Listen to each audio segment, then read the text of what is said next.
আপনার দুটো বিষয় নিশ্চয়ই মনে আছে যে এই ঐকমত্য কমিশনের শুরুর দিকে কমিশনের যিনি পরিচালনা করেছেন ডক্টর আলী রিয়াজ সাহেব, তিনি তার বক্তব্যে বলছিলেন যে যেসব বিষয়ে সব দল একমত হবে আমরা সেটাই সনদ আকারে নিব, যেগুলোতে একমত হবে না সেটা নির্বাচনী ম্যানিফেস্টো হিসেবে দলগুলো দিবে এবং জনগণ ডিসাইড করবে।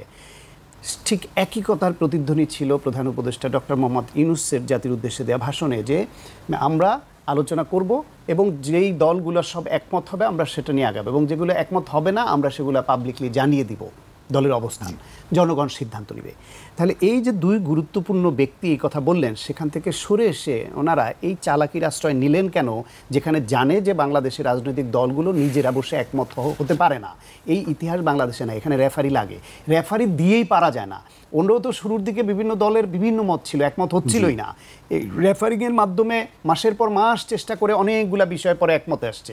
সেখানে কি আশা করা যায় যে এক সপ্তাহের মধ্যে এরা একমত হবে? আর একমত যদি না হয় তাহলে আমরা যেটা বলি, যেটা মন চায় সেটা দিয়ে দিব সরকারের পক্ষ থেকে। হ্যাঁ, আপনার যেটা মন চায় সেটাই যদি আপনি দিয়ে দিবেন, তাহলে এই 7 মাস ধরে আলোচনার দরকার ছিল কি? শুরুতেই বলতেন যে আপনাদের মতামত দিয়ে যান, এটা নিয়ে এত আলোচনার কিছু নেই, আমরা আপনাদের ওপিনিয়নগুলো নিলাম, তারপর আমরা সিদ্ধান্ত নিব এর মধ্যে কোনটা রাখবো কোনটা রাখবো না, আমরা সিদ্ধান্ত নিয়ে নিব, আপনারা মানতে বাধ্য করে তো আসলে হয় না, বাধ্য করলে কেউ এটা ওন করে না। সুতরাং এইটা শেষের দিকে এসে ঐকমত্য কমিশন শুরুর থেকে অনেক ধৈর্য নিয়ে তারা একটা সফলতার দিকে এসে তীরে এসে তুরি ডোবালো, তরিটাকে ডুবিয়ে দিয়ে তারা লাভ দিয়ে পারে উঠে এখন যে যার মতো চলে যাবে। সুতরাং দেশের লাভ হলো না। এই যে শেষের গ্যাঞ্জামটা লাগাইলো, আমার ধারণা এইটা এই ঐকমত্য কমিশন বা এই সরকারের তরফ থেকে কেউ লাগাচ্ছে। এবং এই যে দলগুলো এখন যে উস্কানি পেয়ে এখন মাঠে নামছে, হুঙ্কার দিচ্ছে, অচল করে দেওয়ার, আঙ্গুল বাঁকা করে ঘি চাটার যে হুমকি দিচ্ছে, তো নির্বাচন 2 মাস পেছানোর দেখেন এই যে জামায়াত ইসলামের দেখেন ওনাদের ইন্টেনশনটা কি, এই সরকারকে নৈতিক বা অনৈতিকভাবে চাপে ফেলে তাদের চাওয়াকে ফুলফিল করা। অনৈতিকভাবে এর আগে চাপে ফেলতে চেয়েছিল, বলেছিল এই সরকারের কোন উপদেষ্টা নাকি কল রেকর্ড ওনার হাতে আছে, যে আমাদের নায়েবে আমির সাহেব বলেছিলেন ডক্টর আবদুল্লাহ তাহের যে কল রেকর্ড আছে, তিনি ফাঁস করে দিবেন যদি তাদের কথা না শোনে। এটা হচ্ছে একটা অনৈতিক চাপ ছিল, কারো এই কল রেকর্ড আপনার হাতে যাওয়ার কথা না, যাওয়াটাই হচ্ছে অনৈতিক প্রক্রিয়া। তারপর আবার সেটাকে আপনি যদি তারা রাষ্ট্রবিরোধী কিছু করে থাকে, দেশবিরোধী কিছু হয়ে থাকে, জনগণ বিরোধী হয়ে থাকে, আপনি সেটাকে বরং ওই তদন্ত প্রক্রিয়ার মাধ্যমে তাদের বিরুদ্ধে ব্যবস্থা নেওয়াবেন, সেটার একটা প্রক্রিয়া আছে। সেটা এইভাবে পাবলিকলি হুমকি দেয় না। শেখ হাসিনা করতো এই কাজটা, দুর্নীতিবাজদের জায়গা মতো বসা আসতো। বিচারপতি সিনহার নামে যে দুর্নীতির যে বিষয়গুলো আনছিল, পরে বেরিয়ে আসলো, তারাই বের করলো। পরে তো আমরা জানলাম এই অভিযোগগুলো সবই আগের। তো প্রধান বিচারপতি হিসেবে বসানোর আগে তাদের গোয়েন্দা রিপোর্ট ছিল না, সব জানতো, সব জেনেও যে ওইরকম একটা লোক ওইখানে বসালো যে ওই সুতো টেনে টেনে তাড়ি দিয়ে যা খুশি তাই রায় দেওয়াবে। এই প্রক্রিয়া করতে হলো শেখ হাসিনা। ঠিক জামায়াতের নায়েবে আমিরও তাদের কিছু রেকর্ড নিয়ে হাতে নিয়ে হুমকি দিচ্ছেন, আমার কথা মতো চলো, না হলে ফাঁস করে দিব। এটা ছিল একটা অনৈতিক হুমকি। আর এইবার বলছে কি যে হাঙ্কি পাঙ্কি করবেন না, সরকারকে ধমক দিয়ে বলছে আমাদের মতো করতে হবে। এখন আপনি যেটা চান আপনার দৃষ্টিতে ন্যায্য, ফাইন, অবশ্যই লজিক আছে আপনার, কিন্তু যারা চায় না পিয়ার বা যারা গণভোট আগে চায় না, তাদেরও তো একটা লজিক আছে। এখন লজিকের বাইরে গিয়ে তারা যদি চাপ প্রয়োগের দিকে একইভাবে রাস্তায় নেমে বলে যে হাঙ্কি পাঙ্কি করবেন না, একসঙ্গেই নির্বাচন হতে হবে এবং কোনো পিয়ার হবে না নিম্নকক্ষে বা উচ্চকক্ষে, তাহলে এই যে অবধারিত সংঘর্ষ, এটা কি জুলাই অভ্যুত্থানের স্পিরিটের সঙ্গে যায়? আপনি জুলাই অভ্যুত্থানের কথা বলে মুখে ফেনা তোলেন, আর জুলাই অভ্যুত্থানের পরবর্তী সময় এসে 16 বছর যারা একসঙ্গে সংগ্রাম করলেন, একসঙ্গে নিপীড়নের শিকার হলেন, একসঙ্গে গুম খুনের শিকার হলেন, আপনার আলোচনায় সব একমত হতে হবে কেন? যতটুকু একমত হয়েছে ওটুকু ধরে নিয়ে শুরুটা করেন। তারপর যদি যারা মানছে না তারা যদি গণবিরোধী কোনো অবস্থান নেয়, জনগণ ভোটের মাধ্যমে তাদের জবাব দিবে। আপনারা সরকার গঠন করবেন, করে আপনাকে এগুলো সব বাস্তবায়ন করে দেখাবেন যে জনগণ আমাদের পক্ষে রায় দিয়েছে, আমরা সব বাস্তবায়ন করলাম। অথবা ধরেন বিএনপি বড় দল, আপনারা মনে করছেন যে এত অল্প সময়ের মধ্যে আপনাদের সরকার গঠনের কাছাকাছি যেতে পারবেন না, বিএনপি বড় দল হিসেবে কিছু অনৈতিক অবস্থান রেখেও যদি সরকার গঠন করে, আপনারা তারপরে প্রচার চালাবেন, সেই 5 বছর পর নির্বাচনটা তো হবে নির্দলীয় সরকারের অধীনে। সেইখানে তো মানুষ তাহলে বিএনপির যদি অন্যায্য অবস্থান, তার বিরুদ্ধে আবার রায় দেওয়ার সুযোগ পাবে। আপনারা সেই সংগ্রাম চালিয়ে যান, কথা বলেন, কিন্তু সেটা হচ্ছে গঠনমূলক রাজনীতি। এই দল একেবারে ফ্রম দ্য ভেরি বিগিনিং বাংলাদেশের অভ্যুত্থান 47 থেকে শুরু করে সেই দেশভাগের সময়ে ভুল সিদ্ধান্ত নিয়েছে, 71-এ ভুল সিদ্ধান্ত নিয়েছে, 86-তে এরশাদের সঙ্গে নির্বাচনে গিয়ে ভুল সিদ্ধান্ত নিয়েছে, 1996 সালে আওয়ামী লীগের সঙ্গে মিলে 3 সিট নিয়ে পেয়ে ভুল সিদ্ধান্ত নিয়েছে। তারপরে 2014 সালের নির্বাচনে বিএনপি যাওয়ার জন্য আগ্রহী ছিল, সেই নির্বাচনে এই জামায়াত জোটের থাকার কারণে প্রেশার ক্রিয়েট করে না যেতে দেওয়ার যে প্রক্রিয়া তৈরি করেছিল, ভুল সিদ্ধান্ত নিয়েছে। 2008 সালে একা নির্বাচন করে ভুল সিদ্ধান্ত নিয়েছে, এখন আবার তারা সে একই ভুল পথে হাঁটছে। জি, শান্ত ভাই আপনার কাছে আবার আসবো। এই পর্যায়ে আমি রাজ্জাকি ভাইয়ের কাছে আসতে চাই।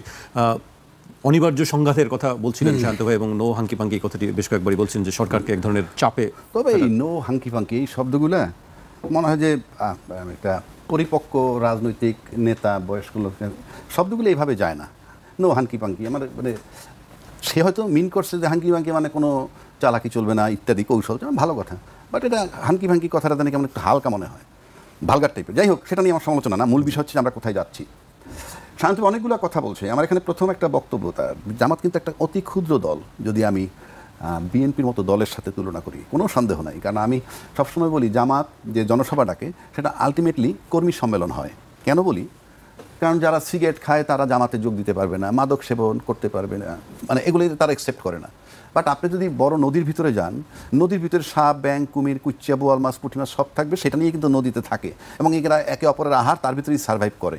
সুতরাং আপনি যদি দল করতে চান, বড় দল, বড় জনসভা, সেদিক থেকে আপনি বিএনপি বলেন, আওয়ামী লীগের আলোচনা আমি করি না, তবুও করি, আওয়ামী লীগ অতীতে করছে, তারা জনসভা করে। কেন? সবাই দল মত নিয়ে গিয়ে যোগ দেয়, গিয়ে দেখে, সিগারেট খায়, পাশে ইয়ে খায়। আপনি জামাতের এখানে গিয়ে দেখবেন যে না, কেউ সিগারেট টিকেট টানে, তার মানে আলটিমেটলি কর্মী সম্মেলন। সে বসে ইয়ে খায়, বুঝলাম না। না না, আপনি পান সিগারেট খায় তো, আপনি জনসভায় গেলে পাশে বসে খায় না, আপনি জামাতের সব ধর্মের মানুষের সম্মেলন ঘটে, আওয়ামী লীগ, বিএনপি, অন্যদের সাপ, ব্যাঙ, কুচ্চা সবই থাকে। জি, আপনি যদি 22 এইভাবে করেন তাহলে তো আপনার কর্মী সম্মেলন হয়। সেখানে আমার প্রশ্ন, এত বড় দল, তাতে এই ক্ষুদ্র জামাতের চাপে সরকার কেন পড়বে? সেটাকে প্রতিহত করার দায়িত্ব সরকারকে। শেল্টার যদি বিএনপির মতো দল দিত, মানে এই কথায় মনে হয় বিএনপি দেয় না শেল্টার, দিলে তার সামনে কি আছে? সরকারের সামনে। আমি আমার বক্তব্য রাখছি। 2 নম্বর হইল, জামাত কল রেকর্ড করছে উপদেষ্টাদের, এবং কল রেকর্ড করে যদি উপদেষ্টাদেরকে ব্ল্যাকমেইল করে থাকে আর সেটার জন্য চাপ দিয়ে থাকে, আমি কল রেকর্ড কখনোই সমর্থন করি না, কিন্তু আমাদের গত 16 বছরের ট্রেডিশনে তা আছে। শুধু কল রেকর্ড না, আপনার মোবাইলে একটা নেগেট ছবি আছে, আপনার বন্ধু পাঠাইছে, এইটা পাইলেও ধরতো। এই যে কালচার শুরু হয়েছে আমাদের দেশে, তো এটা আমি। কিন্তু যেই রাজনীতি আমরা করি, ওই যে আগে বলছি মানুষের ভাষা বোঝে না বলে সবাই আঙ্গুল বাঁকা করে। সুতরাং রাজনীতি এত নোংরা জায়গায় নিয়ে গেছে, যদি এই কল রেকর্ড করে থাকে আর সেটার চাপে যদি সরকার পড়ে থাকে, এই রেকর্ড করা যেমন ঠিক হয় নাই। আর 2 নম্বর হলো, এই রাজনীতি যদি বিএনপি করতে ব্যর্থ হয়, সেটা যেন তার লোকসান হবে, জামাত লাভটা করে নিচ্ছে। ওনারা পারেন নাই কেন? আমি বলি নাই যে ওনারা করা উচিত ছিল, কিন্তু ওনারা পারেন নাই কেন? রাজনীতি তো রাজনীতি যেভাবে সুবিধাটা নিতে পারে। 3 নম্বরটা আসেন, ওনারা একটা কথা বলছেন যে প্রতারিত করা হয়েছে, ওই যে জুলাই সনদের যে স্বাক্ষর নিয়ে নোট অফ ডিসেন্টগুলো পরবর্তীকালে পাওয়া যায় নাই। রাজনীতিতে প্রতারিত হওয়াটা কিন্তু ব্যর্থতা। মানে আমি এই যেমন আমার টাকা একজনের প্রতারিত করে মেরে দিল, এই যে আমাকে প্রতারণা করতে পারলো, এটা কিন্তু আমার ব্যর্থতা। কোর্টে লয়ারের কাছে গেলে আপনি একটা ইঞ্জিনিয়ার, আপনার টাকা প্রতারণা করলো কেমনে, এটা বলে, প্রশ্নটা আসে। তো আপনি এত বিজ্ঞ রাজনৈতিক দল, আপনি এত 7 মাস ধরে যাতায়াত করতেছেন, আমরা যেমন টকশোতে, আমি ব্যক্তিগত বলছি যে এটা আলটিমেটলি আলোচনাগুলো ভেস্তে যাবে, তখন আমাকে তিরস্কার দিচ্ছে মানুষে, উনি বোঝেন বেশি, আমার কাছে মনে হয়েছে। এখন যদি বলেন যে মিলে গেছে বলে বললো, টকশোতে রেকর্ড আছে। তা এখন আমার কাছে এটা ধারণা হয়েছে, আপনারা কেউ আমলে নেন নাই কেন? এই যে বলছি যে ভেস্তে যাবে, মানে প্রতারণার সাথে তো মিলে যায়, প্রতারণার সাথে। আচ্ছা, এখন আমার একটা কথা হইল, যেই দলটা আপনাকে রাজনৈতিকভাবে খোলা আকাশের নিচে 18 কোটি লোক দেখছে টিভিতে, প্রতারণা করতে পারে আপনাদেরকে, সেই সরকার নির্বাচনের সময় যে আপনাকে প্রতারিত করবে না, তার কি গ্যারান্টি আছে? মানে এত কিছুর পরেও নির্বাচনের প্রতি আস্থাটা কেন? It's a question mark. আগে তো প্রতারণার ব্যাপারটা সেটেল করতে হবে। এখন প্রতারণার ব্যাপার বলায় কি হয়েছে? কী করছে সে সরকার? আমাকে যখন প্রতারক বললেন, আমি তো পারলাম না, আবার বলটা আপনাদের কোর্টে দিয়ে দিছে। কি? যে আপনারা এখন সমঝোতা করে আসেন, 7 দিন টাইম দিলাম। এই যে 7 দিন টাইম দিয়ে দিল, বলটা তাদের কোর্টে দিয়ে দিল। দিয়ে এখন উনি বলছেন, আপনারা যদি না পারেন 7 দিনের মধ্যে, আমি I will take my decision. তখন এটা মেনে নিতে হবে। আর আমার একটা ট্র্যাজিক ঘটনা হইলো, এখানে অনেক সংবিধান বিশেষজ্ঞ ছিলেন, তারা কিন্তু এই পুরনো সংবিধানে ফিরে যেতে চায়, পুরনো সংবিধানই নির্বাচন করতে চায়। কিন্তু গত 7-8 মাস আমি একবারও শুনি নাই ওখানে গিয়া দায়িত্বশীল কোনো ব্যক্তি, সে যত বড় লাট সাহেব এনে গেছে, একটা লোক এই প্রশ্নটা তুলতে পারলো না যে ভাই আমরা যে করব নির্বাচন ওই সংবিধান মোতাবেক, সেটা তো ভাই 90 দিনের মধ্যে করার কথা, তারপর যদি কোনো কারণে না করা যায় আরও 90 দিনে 180 দিনের মধ্যে করার কথা। একটা লোক প্রশ্ন তুলে নাই, কেন তুলে নাই? সেই কৈফিয়ত জাতিকে তাদের দিতে হবে। আপনি কেন তুললেন না? আপনার সংবিধানের দোহাই দেন, তাহলে আপনার সংবিধান জানেনই না। প্রত্যেকে সংবিধান নিয়ে আলোচনা করছে, আইন নিয়ে আলোচনা করছে, বিশাল বিশাল পাণ্ডিত্য জারি। তাহলে আপনি এটা কেন এই ঐক্যমত সরকারের বলতে পারলেন না যে সর্বোচ্চ 180 দিনের মধ্যে আপনাদের নির্বাচন দিতে হবে? আজকে 26 সালের ফেব্রুয়ারিতে নির্বাচন, কোন আইনে যাচ্ছেন আপনি? কোন বিধানে যাচ্ছেন? এটা কি গায়ের জোর যে সময় মতো না হইলে যে কোনো সময় করা যাবে? তাহলে আগে ডিসাইড করেন কোন আইনে যাচ্ছেন। একদম লাস্ট কথা একটা কথা বলি, যে আমি বিশ্বাস করেন ফর গডস আমি লজিক দিচ্ছি, জামাতের কথা বলা হচ্ছে, এটা বললে মনে করে কি যে জামাতের পক্ষপাতী। I don't care any party. আপনি এই জামাতকে নিয়ে আন্দোলন করছে 3টা রাজনৈতিক দল একসাথে, এরশাদের বিরুদ্ধে 3 দলীয় জোটের রূপরেখা। স্বাধীনতা বিরোধী শক্তিকে কেন আপনি আন্দোলনে নেবেন? কেন, কোন স্বার্থে, কি জন্য নেবেন? কয় জামাত আসতে চাইছে, জামাতের আশ্চর্য, ওটাকে দুর্গন্ধ নিব কেন আমি? আবার সেই জামাতের সাথে নিয়ে আমি তার 18টা সিট দিয়ে তারপর 2টা মন্ত্রিত্ব দিই, তারপর কেন তাকে ডিসলাইক করবেন? Very simple. এই সমস্ত কথা চলবে না বাংলাদেশে। হয় জামাত বাদ দেওয়ার জন্য গণভোট তৈরি করেন, তাহলে ঠিক আছে, গণভোট একেবারে জামাত বাদ চিরতরে। আর বিএনপির কেউ আবার এই প্রশ্ন না, আপনাদের কোনো রাইটই নেই এটা বলার, কারণ 2টা পরীক্ষিত জামাতকে ব্যবহার করছে। আজকে আপনি তার মানে যখন সুবিধা আমি ঘ্রাণ পাই, যখন তার দরকার, আর যখন দরকার নাই তখন দুর্গন্ধ পাই। দিস পলিটিক্স এটা বাংলাদেশে আর সাস্টেইন করবে না। আই এম টেলিং ইউ, জেনারেশনে চেঞ্জ আসতে হবে একটা স্বচ্ছতার মাধ্যমে, খুব স্বচ্ছ ক্লিন হ্যান্ডে আসতে হবে। Nobody is with clean hand, no political party here in Bangladesh with clean hands. আপনি পরিষ্কার হাত না নিয়ে আসলে এভরি সাফার। কারণ আপনি দেখেন না, এই যে আপনি যে দলগুলা আর কতগুলো কথা আপনাকে বলি, আমি জানি না এই পর্বটা পরে আসুক, তাইলে আমি এখন আমি একটু পজের জন্য অপেক্ষা করছিলাম, আসলে আমাকে বিরতিতে যেতে হবে। ঠিক আছে। কথা হলো, এই যে উত্তেজক কথাবার্তা শুরু করেছে জামাত ইসলাম, এটা খুব শুভ লক্ষণ না। ঘি খাইতে ইচ্ছা হইলে ওই পুরনো আমলের সেই মান্দাতার আমলে পড়ে আছে কেন? আঙুল বাঁকা করে ঘি তুলে খাইতে হবে, আঙুল চাটতে হবে কেন এত? যদি চাটতে ইচ্ছা হয় তাহলে সেটা মানুষকে না জানিয়ে গোপনে চাটেন। আর যদি ঘি খাইতে ইচ্ছা করে আধুনিককাল স্পুন দিয়ে বা চামচ দিয়ে তুলে সুন্দর মতো ভদ্রভাবে খান। এইসব চাটাচাটি করে ঘি খেয়ে জাতিকে নষ্ট করা ঠিক হচ্ছে না। এগুলো হচ্ছে বেসিক্যালি উত্তেজক কথাবার্তা। এই যে সোজা আঙ্গুলে ঘি উঠবে না, নো হাঙ্কি পাঙ্কি শব্দের ব্যবহার দেখেন, মানে উত্তেজনা, ওনাদের উত্তেজনা এমন পারদ এমনটা উঠে গেছে যে এই সব শব্দ অনায়াসে এখন চলে আসছে। এবং যে দম্ভ, যে 11 তারিখের মধ্যে ঘোষণা না করলে 11 তারিখ ঢাকা শহরে কি অচল করে ফেলবে, অন্য ঢাকার শহর দেখবো, অন্য ঢাকার শহর তো দেখবে। ঢাকা শহরে তো ছোটোখাটো একটা দল কর্মসূচি দিলেও মানুষ ভয়ে সেই দিন নামতে পারে না, যানবাহনের কষ্ট হয়, যানজট হয়, তখন তো আমরা অন্য ঢাকা শহরই দেখি। কিন্তু ওই অন্য ঢাকা শহর তো মানুষ ভালোভাবে নেয় না। বেসিক্যালি জামায়াত ইসলাম এবং তার সঙ্গে কয়েকটা ধর্মভিত্তিক দল মিলে তারা একটা উত্তেজনা তৈরি করতে চাচ্ছে অনেক দিন ধরে। একথা আরও অনেক আগে থেকে বলেছি, যখন ঐকমত্য কমিশনে আলোচনা চলছিল, সমঝোতার প্রক্রিয়া নিয়ে এগোচ্ছিল, সেই সময় তারা ঐকমত্য কমিশনের আলোচনা চলা অবস্থায় অহেতুক উদ্ভট একটা বিষয়, যেটা নিম্ন কক্ষের পিয়ার, যেটা ঐকমত্য কমিশনে এতগুলো দল বসলো, একদিনও আলোচনায় আসে না, এজেন্ডায়ও ছিল না, ওরা দাবিও করেনি, সেরকম একটা বিষয় নিয়ে বিক্ষোভ কর্মসূচি দিল। তখনই বলেছিলাম যে এই বিক্ষোভ কর্মসূচি, বিক্ষোভ শব্দটার মধ্যে এক ধরনের সহিংসতা, বিক্ষুব্ধতা জড়িয়ে আছে, সাংঘর্ষিক অবস্থান তৈরি হবার একটা ক্ষেত্র তৈরি করে। ওনরা বিক্ষোভ সমাবেশ করে বিক্ষুব্ধ হয়ে কার উপর প্রেশার ক্রিয়েট করতে চান, সরকারের উপর, বিএনপির উপর বা অন্য কোনো শক্তির উপরে, তাহলে তারা যদি মনে করে যে জামায়াত ইসলাম একা বিক্ষোভ করে সরকারকে চাপে ফেলে আদায় করে নিব কেন, আমরাও একটু বিক্ষোভ দেখাই, তখন মাঠে যদি পাল্টা বিক্ষোভ হয় তা সংঘর্ষ হবে। সংঘর্ষ হলে নির্বাচন বানচাল হবে, পিছিয়ে যাবে। ঘুরে ফিরে সব কিছুর মূলে একটাই, কারণ ওরা জানে যে নির্বাচন আসলে তাদের সরকার গঠন তো দূরের কথা, প্রধান বিরোধী দল হওয়ার জন্য প্রতিযোগিতায় নামতে হচ্ছে তাদের।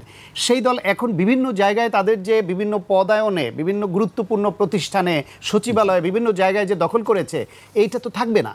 সুতরাং যতদিন নির্বাচন না হয় ততদিন তাদের এই একটা লাভ। দ্বিতীয় হচ্ছে, তারা মনে করছে যে নির্বাচন না হলে তাদের যেহেতু ক্যাডার ভিত্তিক, ধর্মভিত্তিক একটা দল এবং ওই দলের চেইন অফ কমান্ড আছে, এটা সত্য, তারা কোনো সিদ্ধান্ত নিলে দলের মধ্যে সেটা নিয়ে ওই রকম প্রকাশ্য রিয়াকশন, রিপার্কেশন, দ্বন্দ্ব সংঘাত হয় না।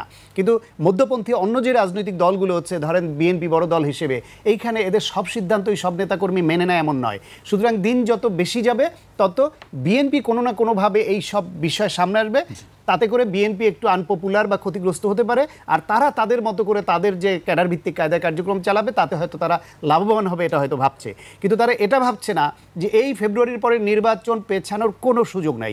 নির্বাচন এত দূর এগিয়ে গেছে, যেখানে বিভিন্ন দলগুলো প্রার্থী ঘোষণা করে দিয়েছে। বিএনপি 237 পরে একজন বাদ দিয়ে 236টা আসনে তাদের প্রার্থী ঘোষণা করে দিয়েছে। এই প্রার্থী ঘোষণার অর্থ হলো, এত আগে কিন্তু বিএনপি সাধারণত প্রার্থী ঘোষণা কোনো নির্বাচনে করে না। তার মানে নির্বাচনে ঢুকে গেছে গেছে, সবাই ঢুকে গেছে। সেইখান থেকে সরকার নির্বাচনের ঘোষণা দিয়েছে ফেব্রুয়ারিতে। সেনাবাহিনী নির্বাচনের পক্ষে, তারা নর্মালি অন্য সময় স্টেক হোল্ডার না নির্বাচনে, কিন্তু এইবারের নির্বাচন পর্যন্ত যেহেতু তাদের মাঠে থেকে আইন শৃঙ্খলা রক্ষা করতে হচ্ছে, তারা ব্যারাকে ফিরে যেতে চায়, সেই জন্য এই নির্বাচনে তাদের একটা জায়গা আছে বলার, মতামত দেওয়ার। তারা চায়, ব্যবসায়ীরা চায়, দেশের জনগণ চায়, বাংলাদেশকে নিয়ে যে বাইরের বিভিন্ন দেশ বন্ধুরাষ্ট্র বা বাংলাদেশের পলিসি মেকিং ভূমিকা তারা চায়। সেই নির্বাচনে ফেব্রুয়ারি থেকে পিছালে তার পরিণতি শুধু বিএনপি ভোগ করবে না, অন্য দল ভোগ করবে না, এনসিপি জামাতকে ভোগ করতে হবে, এমনকি দেশ ভুগবে। গণতন্ত্র উত্তরণ না হলে কেউ কারো রক্ষা নাই। সুতরাং জামাত যতই নানান ইস্যু তুলে নির্বাচন বানচালের চেষ্টা করুক, এতে সফল হবে না, শুধু মাঠ গরম করছে এবং উস্কাচ্ছে বিএনপিকে, বিএনপিও যেন মাঠে নামায়। কিন্তু বিএনপি অত্যন্ত ধৈর্যের পরিচয় দিয়ে ওরা যা খুশি করুক, বিএনপি তার মতো করে কাজ করছে। জি, শান্ত ভাই আপনার কাছে আবারও আসবো। আমি পর্যায়ে আবহাওয়া রাজ্জাকের কাছে আসতে চাই। শান্ত ভাই একটি কথা বলছিলেন যে নির্বাচন পেছনের একটি চেষ্টা চলছে, এবং সে কথা আজকে বক্তব্যে আছেও। আমি সেই বক্তব্যটি আমি উল্লেখ করতে চাচ্ছিলাম যে প্রয়োজনে জাতীয় নির্বাচন ফেব্রুয়ারিতে হবে না, 2 মাস পরে করেন, কিন্তু গণভোট ছাড়া কোনো জাতীয় নির্বাচন হবে না, রাষ্ট্র সংস্কার ছাড়া কোনো নির্বাচন হবে না। খুব শক্তভাবে তারা বলছেন, এবং যদি দাবি না মানেন কঠোর অবস্থানে যাওয়া। দেখেন, ব্যক্তিগতভাবে যদি আপনি আমারে প্রশ্ন করেন, জি, নির্বাচন নিয়ে আগ্রহী কারা, মানে নির্বাচনটা যাদের দেশের জন্য তো দরকারি, কোনো সন্দেহ নাই। আর গণতান্ত্রিক প্রক্রিয়া টিকিয়ে রাখতে হলে আপনার নির্বাচনের বিকল্প নাই। আর যদি নির্বাচন চাওয়া বলেন, আমি ব্যক্তি চাইলে কিছু আসা যায় না, আলটিমেটলি দলগুলোকে সিদ্ধান্ত নিতে হয়। এখন এই দলের মধ্যে নির্বাচনে কে বেশি আগ্রহী, কে অনাগ্রহী, এগুলো তাদের ভাষায় বোঝা যায়, ভাষায় বোঝা যায় কে আগ্রহী কে অনাগ্রহী। এতে দল মেনশন করার দরকার নাই। সুতরাং এইটা হলো তাদের ব্যাপার। যদি আপনি দলীয়ভাবে চিন্তা করেন, তাহলে তারা লড়াই করবে। এবং তারা যদি মনে করে দলবিহীন জনগণ আছে, তো দলবিহীন জনগণ যারা আছে তাদেরকে যে দল বেশি সম্পৃক্ত করতে পারবে, আন্দোলনটা তাদের পক্ষে তত বেশি চাঙ্গা হবে। কিন্তু যে বিষয়টা ছিল আমাদের কাছে, এই যে বাঁকা আঙ্গুল দিয়ে যে ঘি তোলার যে পদ্ধতি, বাংলাদেশের রাজনীতি আমি যতটুকু দেখছি, আমি সায়ন্তর মতো হয়তো রাজনীতির ভিতরে অত বেশি সম্পৃক্ত না, বাট এই দেশের নাগরিক তো আমি, সেই নাগরিক হিসেবে রাস্তায় হাঁটি, সিনিয়র সিটিজেন, ওকে ফাইন। তারপরে শান্তর সাথে আমার কথা হয়, আপনার মতো একটা সঞ্চালকের সাথে কথা হয়, 5 জন স্টেক হোল্ডারের সাথে কথা হয়, এর থেকে কিন্তু একটা রাজনৈতিক চিত্র পাওয়া যায়। সেই পাওয়া থেকে বলছি, গত 53 বছর আমি দেখি নাই যে বাংলাদেশের মানুষের, মানে আমি বলছি দলবিহীন যে জনগণ, আমি নিশ্চিত করে চ্যালেঞ্জ করছি বাংলাদেশকে, দলবিহীন যে জনগণগুলো আছে তাদের ভাষা কোনো রাজনৈতিক দল বুঝতে চাননি যখন তারা ক্ষমতায় ছিলেন। অথচ ধরেন সবচেয়ে বড় দল বিএনপি ধরে নিলাম তর্কের খাতিরে, তার 30% সমর্থন আছে, আওয়ামী লীগ বাদ। এখন তো এই 30%-এর সাথে যদি সে অ্যাড করতে পারে যে জনগণের ভাষাটা বোঝার, মানে ওই যারা দলবিহীন, আমি অন্য দলেরটা বলবো না, তার দলেরটাও বলবো না, কারণ তার দলেরটা কি, সে রং করলেও দল তার সাথে থাকবে। কিন্তু তাকে চিন্তা করতে হবে যে আমার দলের লোকগুলারে তো আমি কুমড়ারে যদি কই জাম্বুরা, তাই মাইনে নিবে, বাধ্য। কিন্তু জনগণ কুমড়ারে কুমড়া বলে সেই জায়গায় থাকা, সেই ভাষা বোঝে নাই বলে টাইম টু টাইম ওই রকম সিচুয়েশনকে অন্য রাজনৈতিক দল যখন কাজে লাগেছে তাদের পক্ষে, তখন দলবিহীন জনতা তাদের সাথে সম্পৃক্ত হইয়া আঙুলটাকে বাঁকা করছে। এবং এই আঙুল বাঁকা করার খেসারত হইলেই 90-এর গণ অভ্যুত্থান। আঙুল তো বাঁকা হয়েছে, সোজা হলে তো অভ্যুত্থান লাগতো না, সুতরাং আঙুলটা বাঁকা হয়েছে। সুতরাং বাঁকা একটা বিরাট প্রক্রিয়া। তারপর যদি 1996 সালে আসেন, সেখানে আঙুল সোজা রেখে কাজ হয় নাই, একটা নির্বাচন হয়ে গেছিল, পরে আঙুল বাঁকা কইরা আপনার তত্ত্বাবধায়ক সরকার রূপান্তরিত হলো। থার্ড আসেন 111, আঙুল সোজা থাকলে তো 111 আসে না, সুতরাং আঙুল বাঁকা করে আসছে। ফোর্থ আসেন ইউনূস সাহেব, উনি যে আসলেন, জুলাইয়ের যা অভ্যুত্থান, এটা তো আঙুলটা সোজা নয়, বাঁকা। 1400 লোক মারা গেছে, 5000 বা 10,000 আহত হয়েছে। তা আঙ্গুল সোজা করে কিছু অর্জন করা যায় না। ঘরের বাচ্চাও জুতা একজোড়া চাইলেই নানান অজুহাত, তারপর যখন গো ধরে স্কুলে যাবে না তখন জুতা আসে।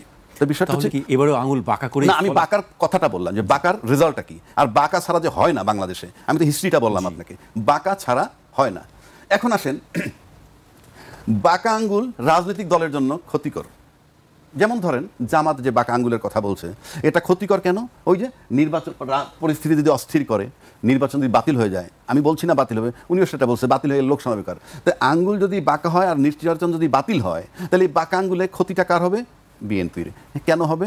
কারণ নির্বাচনে বিএনপির বিজয় সুনিশ্চিত।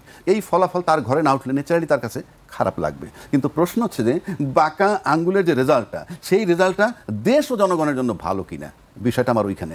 দেশ ও জনগণের জন্য ভালো হয়, তাহলে ওই যে দলবিহীন যে লোকগুলো আছে, সে তাতে ধরেন বাঁকা আঙ্গুল করলো জামাত, তাহলে দেশের সাধারণ দলবিহীন জনগণ যদি মনে করে যে এটা রাষ্ট্র এবং জনগণের জন্য মঙ্গলজনক, দলের জন্য ক্ষতিকারক, আমার কিছু আসা যায় না, তাহলে জনগণ সেদিকে যোগ দিতে পারে। আর যদি দেখে যে না, এই বাঁকা আঙ্গুল কাজ হবে না, আমাদের একটা নির্বাচন দরকার, তাহলে এই যে বড় দল, তার সাথে যখন ওরা এই দলবিহীন লোকগুলো কিঞ্চিত যদি যোগ দেয়, তাহলে আমার এদের চিহ্নও থাকবে না। বাট এই বাঁকা আঙ্গুল প্রসঙ্গে একটা সংঘর্ষ মোটামুটি নিশ্চিতের দিকে আমরা যাচ্ছি। সেটা কোথায় গিয়ে থামবে সেটা সময় বলে দিবে। এটা হলো আমার বাঁকা আঙ্গুল। আমি আপনার কাছে আবারও আসবো। আমি শান্ত ভাইয়ের কাছে আসতে চাই যে যদি এই বাঁকা আঙুলের দিকে থাকি তাহলে হয়তো সংঘাতের আশঙ্কা করছেন রাজ্জাকি ভাই। আসলে এছাড়া আর উপায় কি? আলোচনা আপনি কি দেখছেন যে রাজনৈতিক দলগুলোর মধ্যে যে 7 দিন সরকার সময় দিয়েছিল রাজনৈতিক দলগুলোর মধ্যে, আমরা দেখেছি যে 9টি দল তারা উদ্যোগ নিয়েছে, আলোচনা করছে, এবং বিএনপির পক্ষ থেকে এটিকে ইতিবাচক বলা হচ্ছে, জামায়াতের পক্ষ থেকে কমিটি করা হয়েছে, কিন্তু এখনো পর্যন্ত আমরা দেখছি না যে আসলে রাজনৈতিক দলগুলো নিজেরা আলোচনা করে বসছে আলোচনার জন্য। মানে আপনার কি মানে যদি বসেও সেক্ষেত্রে কি আসলে ফলাফলটা, আমরা অতীতের কথা যদি চিন্তা করি, আমরা অতীতে রাজনৈতিক দলগুলোর মধ্যে বহুবার দেখেছি বিভিন্ন সময়ে, কিন্তু সেই ফলাফলগুলো কিন্তু আমরা খুব ইতিবাচক দেখিনি। এবার কি মনে হয় আসলে এই আলোচনাটা কোন দিকে যাবে? আচ্ছা, আপনি একটি টিভি চ্যানেলের গুরুত্বপূর্ণ জায়গায় আছেন, প্রতিদিন সংবাদ ফলো করেন এবং টকশোতে আলোচনা করেন এবং করান। জি। তো